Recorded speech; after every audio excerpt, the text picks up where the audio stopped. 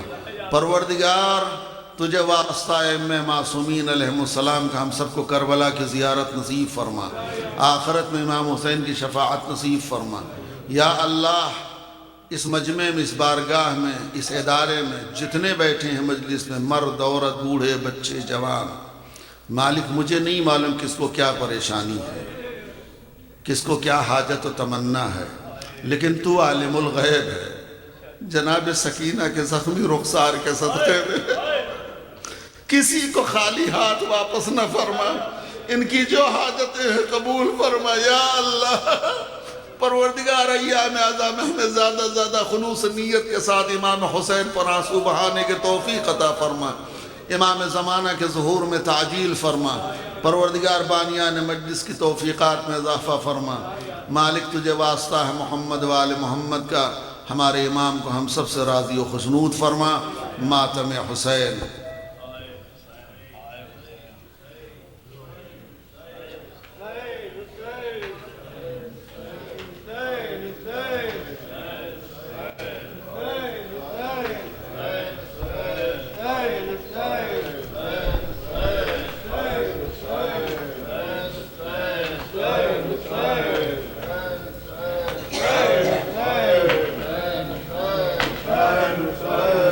جلتے ہوئے خیموں سے زینب کی صدا آئی، عباس کہاں ہو تم؟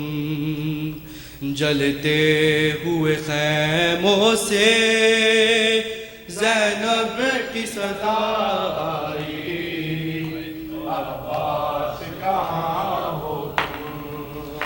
نہ سر پہ رہی چادر، نہ سر پہ رہی چادر، نہ میرا بچا بھائی، عباس کہاں ہو تم؟ جلتے ہوئے خیموں سے زینب کی صدا آئی، عباس کہاں ہو تم؟ جلتے ہوئے خیموں سے زینب کی صدا آئی، عباس کہاں ہو تم؟ عباس چلے آؤ، خیموں میں غریبوں کے بھوکے اور پیاسے ہیں، لوٹے ہیں نصیبوں کے، سجاد کو ہوش نہیں، سجاد کو ہوش نہیں، کلثوم ہے گھبرائی، عباس کہاں ہو تم؟ جلتے ہوئے خیموں سے زینب کی صدا آئی، عباس کہاں ہو تم؟ جلتے ہوئے خیموں سے زینب کی صدا آئی، عباس کہاں ہو تم؟ شبیر کھرارن میں کئی روز کا پیاسا ہے، تیروں سے ہوا چلنی مظلوم کا لاشا ہے، نہ کفن ملا اس کو، نہ کفن ملا اس کو، نہ قبر ہی بن پائی، عباس کہاں ہو تم؟ جلتے ہوئے خیموں سے زینب کی صدا آئی، عباس کہاں ہو تم؟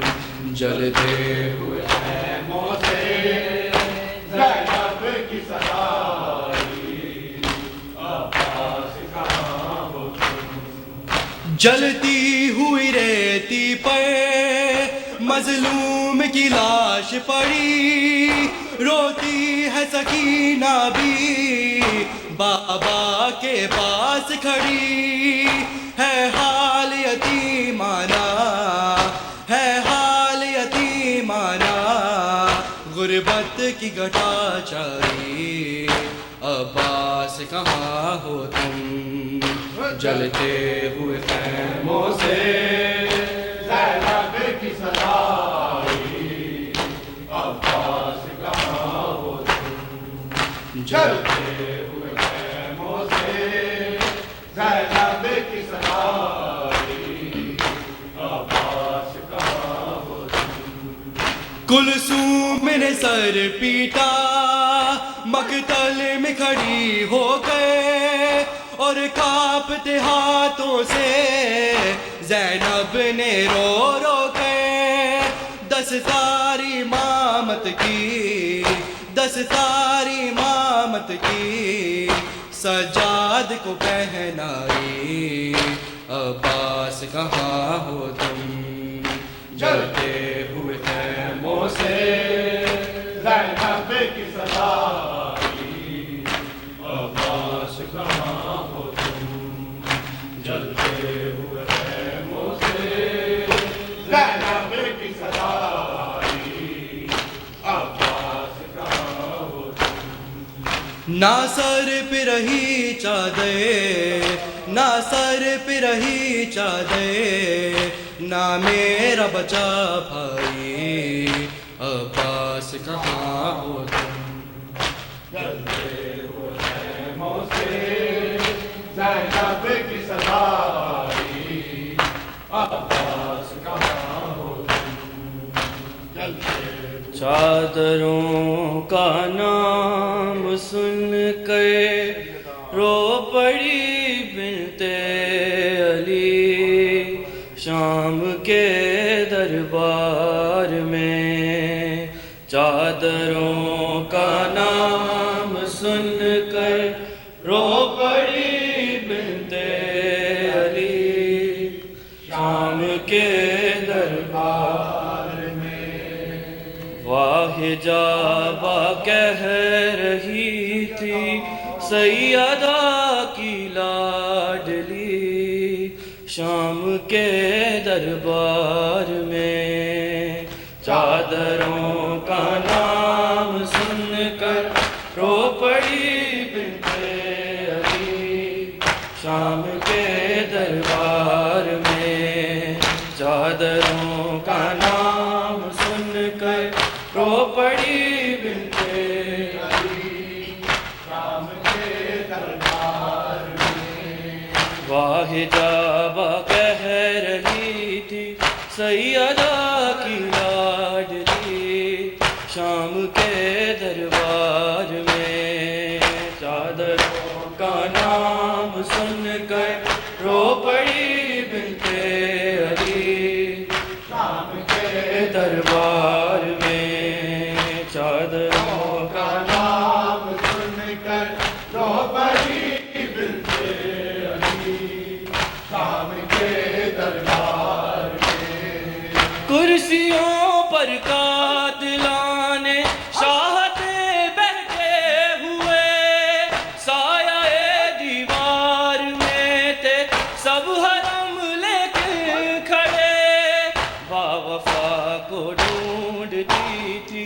دختر شیر جہی، شام کے دربار میں عادلوں کا نام سن کر رو پڑی بنت علی، شام کے دربار میں چادروں کا نام سن کر رو پڑی بنت علی، شام کے دربار میں کرسیوں پر قاتلان شاہتے بیٹھے ہوئے، سایہ دیوار میں تھے سب حرم لے کے کھڑے، باوفا کو ڈھونڈتی تھی دختر شیر جہی، شام کے دربار میں چادروں کا نام سن کر رو پڑی بنت علی، شام کے دربار میں چادروں کا نام سن کر رو پڑی بنت علی، شام کے دربار میں شمر دیکھا تو سکینہ سہم کر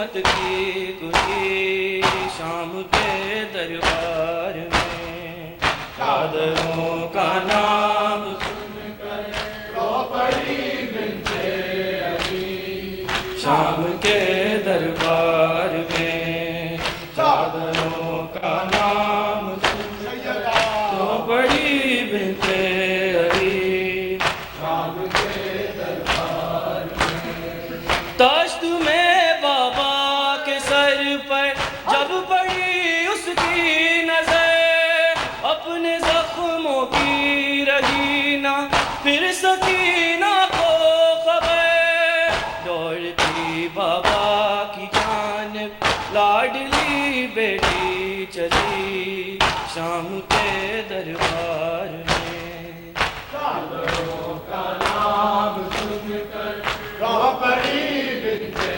علی شام کے دربار میں میرے بابا کا ملا دو میں دعائیں دوں گی سسکیاں لے کے جو کہتی تھی مسلمانوں سے ابھی آتی ہیں سکینہ کی صدائیں لوگوں ہائے زندانوں سے ابھی آتی ہے سکینہ کی صدائیں لوگوں ہائے زندانوں سے میرے بابا کا ملا دو میں دعائیں دوں گی سسکیاں لے کے جو کہتی تھی مسلمانوں سے ابھی آتی ہے سکینہ کی صدائیں لوگوں ہائے زندانوں سے ابھی آتی ہے سکینہ کی صدائیں لوگوں ہائے زندانوں سے بولے سجاد سکینہ یہ مقدر تیرا بولے سجاد سکینہ یہ مقدر تیرا بے کفن تجھے کالیے پھیروں بازاروں میں اور لہو آج بھی جاری ہے تیرے کانوں سے ابھی آتی ہے سکینہ کی صدائیں لوگوں ہائے زندانوں سے ابھی آتی ہے سکینہ کی صدائیں لوگوں ہائے زندانوں سے جا کے مقتل میں پکاری یہ سکینہ رو کر جا کے مقتل میں پکاری یہ سکینہ رو کے بھیا سے میرے اکبر تم کہاں ہو سارے میرے بابا کو بچا لو آ کے شیطانوں سے ابھی آتی ہے سکینہ کی صدائیں لوگوں ہائے زندانوں سے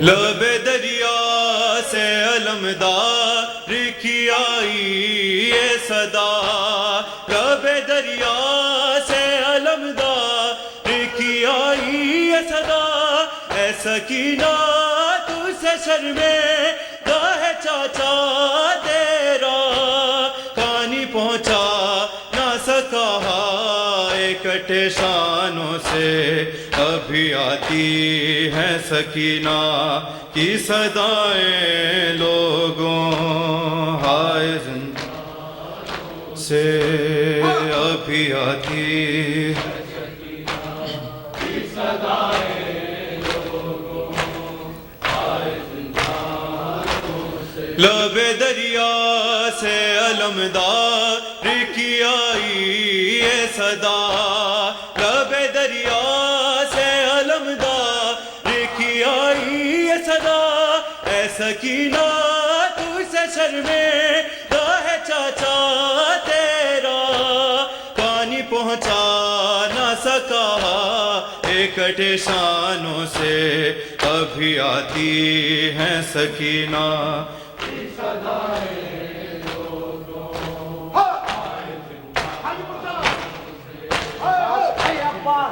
Abbas, hey Abbas, Abbas, hey Abbas, Abbas, Abbas, Abbas, Abbas, Abbas, Abbas, Ali ki god ka, tu hai pala Abbas, Abbas, tu hai batuha, Abbas, Ibnaya, hai pesh marhala, safar hai taam ka, jami hai beya, janam mein teri da, wa musibata, jab chimr leta,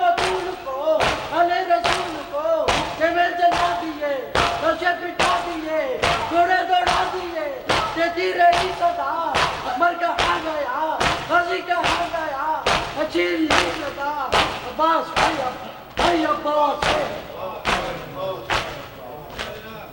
زیارت وارث